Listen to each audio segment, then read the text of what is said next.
Hello friends, welcome back to my new video. तो आज हम आ गए एक और से नई वीडियो लेकर सिर्फ आपके लिए। वो है क्लास 11th की फिजिक्स का चैप्टर 2 जो हम लोगों ने अभी सीरीज स्टार्ट किया था, उसका लेक्चर 6 है। अब बहुत लोग सोच रहे होंगे इसमें मेजरमेंट और इरर्स कहाँ है। देखो, इसमें हम लोग सिर्फ यूनिट एंड डायमेंशंस पढ़ रहे हैं। ये जो मेजरमेंट और इरर है वो हम आगे चल के लास्ट कुछ लेक्चर में, मैंने जब ये इसका सेशन पूरा ख़त्म हो जाएगा तो कुछ चैप्टर में मैं पढ़ा दूंगा। लेकिन ये अभी एक मैथमेटिक्स है, वो एक मैथ्स है, इसलिए उस उतना भी ज़रूरी नहीं है। लेकिन मैं उसके लिए एक लेक्चर बना कर डाल दूंगा। ओके, तो आपका टेंशन दूर होता है। यहाँ पर मैंने बोल दिया। अब यहाँ पर हम पढ़ेंगे वही वाला जो पिछले क्लास में हम लोगों ने पढ़ा था। वही वाला क्या पढ़ा था, क्या पढ़ा था, क्या पढ़ा था हम लोगों ने पिछले क्लास में? वी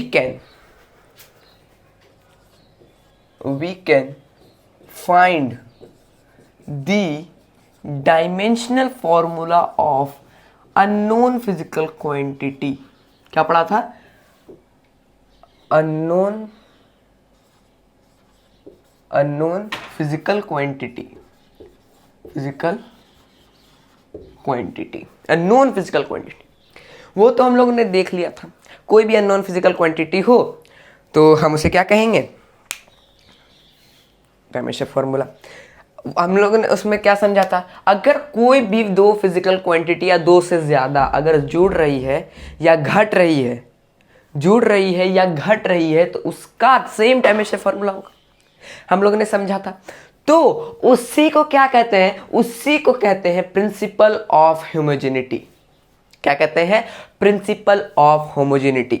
अगर कोई भी दो फिजिकल क्वांटिटी जुड़ रही है या घट रही है तो उसे ही क्या कहते हैं? Principle of homogeneity. Principle of homogeneity, principle of homogeneity. Okay, यही होता है प्रिंसिपल ऑफ होमोजेनिटी। बस वो नहीं होगा। ओके, प्रिंसिपल ऑफ होमोजेनिटी, बस यही होता था प्रिंसिपल ऑफ होमोजेनिटी। 10 बार बोल दिया मैंने, लगता है बहुत काफी है। अब यहां पर एक सवाल बनता है, क्या हम ट्रिग्नोमेट्रिक रेशियो को भी, क्या वो भी एक फिजिकल क्वांटिटी है?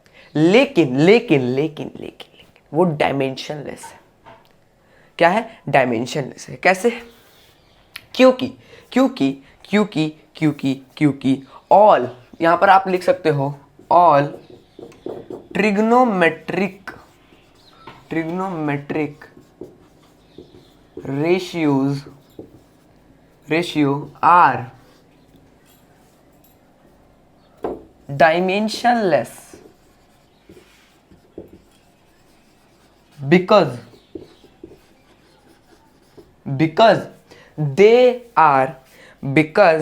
they are ratio of sides, because they have ratio of sides। बस। अब इसमें क्या समझना है? Sides of triangle. देखो, इसमें क्या समझना है? यहां पर साइन, जैसे साइन थीटा हो गया, साइन 30 का जो रेशियो होता है वो 1/2 होता है। ट्राइंगल का साइड जो है वो एक नंबर है, और नंबर एक क्या है? डायमेंशनलेस है। नंबर डायमेंशनलेस होता है, इसीलिए डायमेंशनलेस है वो। बस, यानी कि जितने भी ट्रिग्नोमेट्रिक फंक्शन है, जैसे sine theta, cos, tan, cosec, sec, cot, ये सब क्या है? डायमेंशनलेस। क्या है? डायमेंशनलेस। अब इसी पे अननोन फिजिकल क्वांटिटी में भी ऐसा क्वेश्चन बन के आता है। कैसा क्वेश्चन बन के आता है वो देखते हैं। जैसे आपसे पूछ देगा y = sin थीटा। ये समझो, यहां पर जो ये y भी है वो भी डायमेंशनलेस है।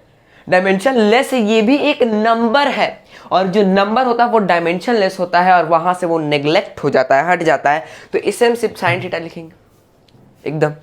एकदम लिखेंगे। तो हम यहाँ पर क्या लिख सकते हैं? मान लो एक ए है फिजिकल क्वांटिटी, उसका डायमेंशन फॉर्मूला क्या आ जाएगा? डायमेंशनलेस है तो क्या आ जाएगा, m0 l0 t0 आएगा कि नहीं, आएगा कि नहीं, सबकी पावर 0 यानी कि कुछ नहीं। इसका क्या आ जाएगा आंसर, 1 हम लिख सकते हैं, और 1 एक नंबर है तो इसे हम डायमेंशनलेस लिख सकते हैं, डायमेंशनलेस। चमका कि नहीं, एकदम चमक गया होगा आप लोगों को, मस्त मस्त मस्त, वाह मजा आ गया। इसी तरह से इसी तरीके से एक और question, a sin x sin x a sin ax sin ax ऐसे भी आपको मिल सकता है। तो अब यहां पर क्या होगा, साइन और ये हट जाएगा। क्यों हटेगा, अब देखो यहां पर एक चीज क्या कर रहा है, इसे 1 के इक्वल में लिखना होगा। कैसे लिखेंगे भाई, ये डायमेंशनलेस है तो ये 1 बन जाएगा, और ये 1 बन जाएगा तो ये साइन जो है ये तो हट जाएगा ना यहाँ से, ये तो डायमेंशन लेते हैं यहाँ से हट जाएगा। तो ax इज इक्वल टू हम लोग क्या लिख देंगे, इसके जो इक्वल में है उससे 1 लिख सकते हैं, क्योंकि ये डायमेंशनलेस है। अभी हम लोग ने क्या पढ़ा, जो 1 है वो डायमेंशनलेस भी है। एकदम सर ये तो एकदम घूम फिरा के वहां पर आगे एकदम मजा आ गया। तो यहाँ पर ax इज इक्वल टू 1 हो गया एकदम से। अब ax को हम al लिख सकते हैं, भाई ये नहीं दिख रहा होगा आई थिंक, ax को हम लोग al लिख सकते हैं, al इज इक्वल टू 1।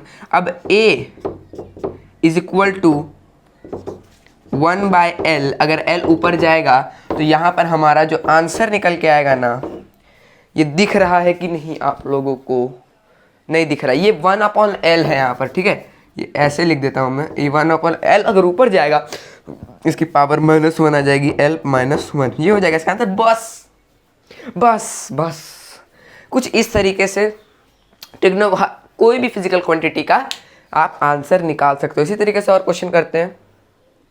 तो हम लोगों ने क्या समझा, अगर कोई भी y के इक्वल में अगर हम उसे ऐसा कोई इक्वेशन दे दे तो उसमें हम क्या करेंगे, y को 1 बना देंगे। क्यों बनाएंगे, हमने पढ़ा कि जो डायमेंशनलेस होता है उसे हम 1 भी लिख सकते हैं।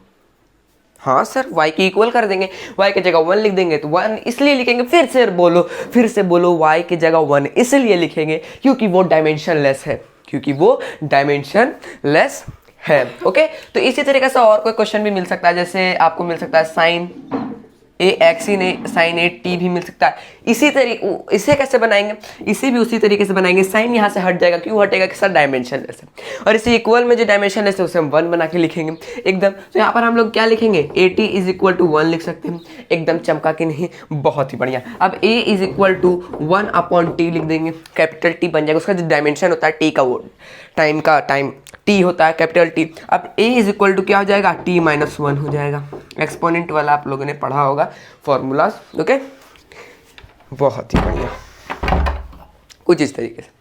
ओके, और इसी तरीके से और बहुत कुछ भी मिल सकता है, जैसे y is equal to sine av, velocity भी मिल सकती है, वेलोसिटी भी मिल सकती है। सर वेलोसिटी क्या होगा, y is equal to, y की जगह 1 आ जाएगा, तो y की जगह a is equal to av is equal to 1 हो जाएगा। होगा कि नहीं, कैसे होगा, कैसे होगा, y जो है वो डायमेंशनलेस है, y जो है वो डायमेंशनलेस है तो वो 1 बन जाएगा, लेकिन जो साइन है वो इनटू में 1 है।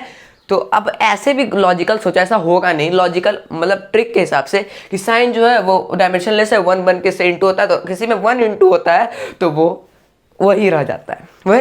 तो ये ऐसे समझ जाओ, ऐसे ट्रिकी, ऐसे तो होता नहीं, ट्रिकी समझ जाओ। तो a इज इक्वल टू 1, क्यों हुआ सर 1, क्यों हुआ सर 1, क्योंकि ऐसे मैंने इसलिए बताया क्योंकि बहुत लोग सोचेंगे सर ये भी तो 1 है, सर ये भी तो 1 है, इसे ही 1 क्यों नहीं लिख रहे हो। किसी में आप 1 इंटू करते हो तो क्या 1 वही रह जाता है कि इंटू करके वही सेम नंबर आता है। जैसे 2 से 1 इंटू करोगे तो 2 ही आएगा, वैसे ही इससे इसको इंटू करोगे 1 से तो 1 ही आएगा। ऐसे सोच लो, ट्रिकी, इसलिए 1 ये भी हो जाएगा। हाँ, अब a भी इज इक्वल टू 1 तो a lt -1 is equal to 1, तो अब क्या हो जाएगा, a is equal to 1/lt -1। अब यहाँ पर जो ऊपर जाएगा तो l -1 हो जाएगा, और t माइनस में जो है वो प्लस में चल जाएगा, यानी कि l -1t। ओके, ये हो गया इसका डायमेंशन फॉर्मूला। इसी तरीके से बहुत क्वेश्चन बन सकते हैं इसके पीछे, इसी तरीके से बहुत क्वेश्चन बन सकते हैं। ओके, जैसे एक क्वेश्चन मैं लेता हूं, y is equal to sine a/x भी ले सकते हैं, a/x²।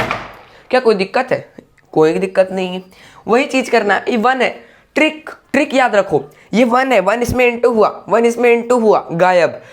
अब ax² लिखेंगे अपॉन और इज इक्वल टू में y डायमेंशनलेस है, y डायमेंशनलेस है 1 होगा, क्या होगा 1 होगा। अब यहाँ पर ये x² है तो al² होगा, तो l² उधर जाएगा तो यहाँ पर डायमेंशन फॉर्मूला इसका निकल जाएगा l²। बस कोई भी फिजिकल क्वांटिटी से आप उसको इनटू डिवाइड कुछ भी कर सकते हो। यहाँ पर बोला ही जा रहा है we can find the dimension formula of unknown physical quantity. बस ओके, तो आज इस लेक्चर में हमें यही सीखना था।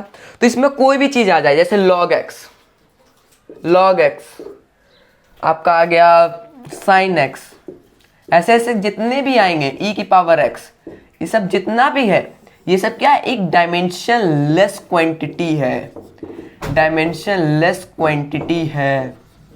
आई थिंक कि आपको ये समझ में आ गया होगा।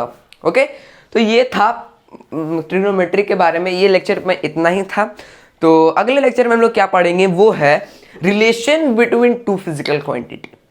Relation between two physical quantity, उसमें क्या पढ़ेंगे, जैसे एक फॉर्मूला निकालना होगा और उसमें किस पे डिपेंड करके निकालना होगा वो दिया रहेगा।